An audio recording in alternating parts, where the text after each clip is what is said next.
No, can't see your Shallows shirt. So we just obviously got out of the Shallows. You mentioned beforehand, like, I've never reviewed a new release movie with you, and I said, yeah, the Owen Wilson No Escape, that non-Statham transporter movie. How could you forget those? Obviously, that's what I forgot. I'm like, I don't even know what else to say. I got to keep my eye on the camera because the autofocus was the focus was really going out when me and Allison filmed last night. Oh, that blows. Yeah, obviously those other two movies were forgettable, but this one not forgettable. This one was good. Yeah, it's a really good movie. Great time. Yeah, it was worth that because it did get a pre-screening Thursday, but there was like 4 movies that did, so I had to pick a couple, and I was at whatever I was at Thursday. Brian and Sarah were at Free State of Jones. I was at Independence Day. Had to see Neon Demon and this on a later date. Both of them way better than what I saw last Thursday, which was Independence Day too. Yeah, it didn't sound like that one was very good. Now, you have a friend of yours, right, who worked on this? I have to give a shout out to my friend Alex Ritchie. Hi, Alex. I'll be home soon. I miss you guys. Incredible movie. He and I have been talking about this with our buddies back home in Long Beach for several months now, and it was more than I'd expected. What did he do on the movie? He's like a handler. He does a lot of logistics stuff. Shark handler. She's a shark handler, yes. He was the shark trainer on this film. Yeah. No, he you name it, he does it. He does just logistics and, a lot of complicated things. But he's an amazing guy, and it was an incredible film. It's a simple movie, and I like little horror movies like this, where you just have a bad situation and you just hope the person really gets out of it. In this movie's case, it's simple. It's the girl is surfing, there's a shark, she's stuck on a rock. It's like open water or Gravity, like a survival movie against this really bad thing that's going on. And the movie really, really, really works because it instantly makes the character incredibly likable and incredibly sympathetic. The physical work that she had to do for this film, she did a great job. Obviously, she's in good physical condition anyway, but all the surfing and swimming scenes and whatnot, I don't know how much of that was a double or if she was doing all of it. Regardless, Blake Lively was very obviously doing some tough physical acting in this film. You need someone like this who has to carry the entire movie. Oh, yeah. Because she's in 100% of the film. Yeah. It's got a cast of characters that I could count on one hand. And so, yeah, they have an actress here who instantly makes this character likable. She's just gone through this personal tragedy where she lost her mother to cancer, and she's just on this beach to kind of get away from everything and do some surfing. And the second most likable character in the movie is Steven Seagull, who is this bird that she befriends throughout the movie. Really, it's a survival story between the two of them. Yeah.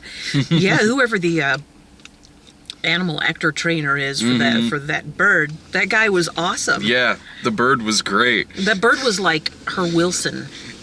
Pretty much, from Castaway, for sure. When we walked out, I said something about it being a Jaws Castaway cross, but I don't know. The little open water thrown in there, because that was another shark movie, but and it's this survival story between her and the bird, because she's got like this gash on her leg. She's stuck on this rock with this shark swimming around it, but the bird also has a dislocation in its wings, so the bird is also stuck on this rock as well. And I don't know. I just really like that relationship between her and the bird. I was rooting for both of them. I would have been sad if either one of them died in the movie. God, I know. Like the opening scene, the water. Oh God! And just the sound effects. You remember the opening scene when she was going through the water underneath the waves and popping back up out with her board. Just incredible camera work. The camera work is great. The cinematography is fantastic. Like there's shots in the movie that are just really cool to look at. There's a shot where she's riding this wave and you can see the shark in the wave. You just see it there. This is before she even knows that there's a shark there. There's a lot of great aerial views down at the rock with the shark swimming around. Some of that you see in the trailer. There's a lot of good POV with the shark. It certainly takes some cues from Jaws, where through a lot of it you're kind of seeing a lot of POV shots of the shark, and then it kind of shows them here and there when it needs to, if it's jumping up to grab a person or nudge at the dead whale or whichever. And then in the last act it certainly shows a lot of the shark. Some of that works, and some of it's thoroughly entertaining, but it does get a little cartoonish towards the end. Which part? Well, the shark's demise, for one. For the shark's demise. Okay, I'll agree with that. The shark's like it. I was still with it with Fire Shark. Well, there's a part where the shark jumps up and it's kind of on fire, and I was like, okay, all right, I'm this is getting really effects heavy.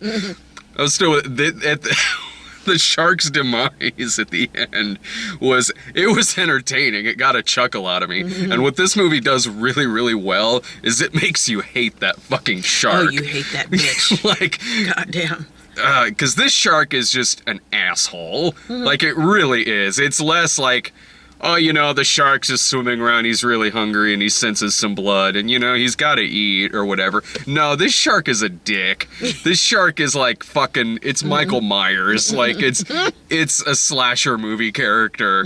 Like, this shark is just a bastard. He's just swimming around stalking this woman because he's a fucking dickhead. He's got this whole whale over there that he could be eating, but instead, he's stalking Blake Lively. Poor Blake Lively. I mean... Like, dude, you can eat for days off of that whale that's sitting there. You eat Blake Lively, you're gonna be hungry again in like 5 minutes. Yeah, stupid dickhead shark. Shark was an ass. So that was great. Like, it was great how much it made you really care about the Blake Lively character and the bird, and just hate that fucking shark. Like, you want this shark to just get his at the end of it, and it does. He gets it, and it's pretty good. And the way she had to think that all out, because I was not figuring that. I mean, his demise was kind of a surprise. It was, because I never would have thought something like that would happen. Because I thought, for a second, I thought Fire Shark, that was going to be then I thought, no, because that's too much like the end of Jaws 2. I'm like, no, that shark's not going to end up that way. I don't think I hated I don't think I hated either of the sharks in Jaws 1 or 2 as bad as this guy. Yeah, because the sharks in Jaws 1 and 2, they went other places, they didn't just like, the shark's just hanging around and just stalking the Brody family for 9. That was the fourth fucking stupid ass movie. It was ridiculous. No, the way the demise of the shark at the end of this, it's satisfying, because dear God does the shark get it. But at the same time, it is this not great special effect. He's just kind of done, and it's kind of over. I mean, yeah, I mean, it never went into like Asylum movie territory or anything like that. The shark's demise at the end was kind of a fakey looking special effect, when the rest of the movie was honestly pretty solid in terms of its effects work. But it never, it never looked like fucking Ghost Shark or Exorcism Shark or whatever that movie is, or anything like that. But I snickered there at the end when the shark got it.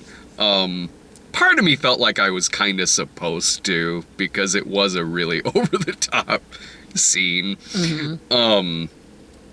So that didn't really take anything away from the movie or God, anything no. like that with me. It's sort of like you're on a really suspenseful roller coaster, and then at the end of it, you get a pie in the face. Like, I didn't expect that. I guess it's delicious. It doesn't take away from how much I enjoyed the roller coaster. That's about as good of an analogy as you can get, for the end. But there's nothing I'd change in the movie. I could have done without the really fakey looking shot at the end of the shark getting it. Because to me it was The whole scene. no, not Or just- not necessarily the scene. It was a questionable special effect. But whatever. It's whatever. If I'm gonna, it's not like if I was just going up to somebody and telling them they'd see this movie that I'd really even mention that. I would just say like, oh yeah, it's a really suspenseful, fun movie. And Go check it out. sure, and you're happy when he gets it at the end. I mean, Yeah, for sure. you are. And you're happy that she and the bird get away just fine. Yeah. And at the end, though, as that scene is happening and that chain is dragging her down into the water, that's pretty cool. Cool shot. I mean, watching the shark behind her. Yeah, no, Yeah, that was a good shot. It was a Yeah. good shot.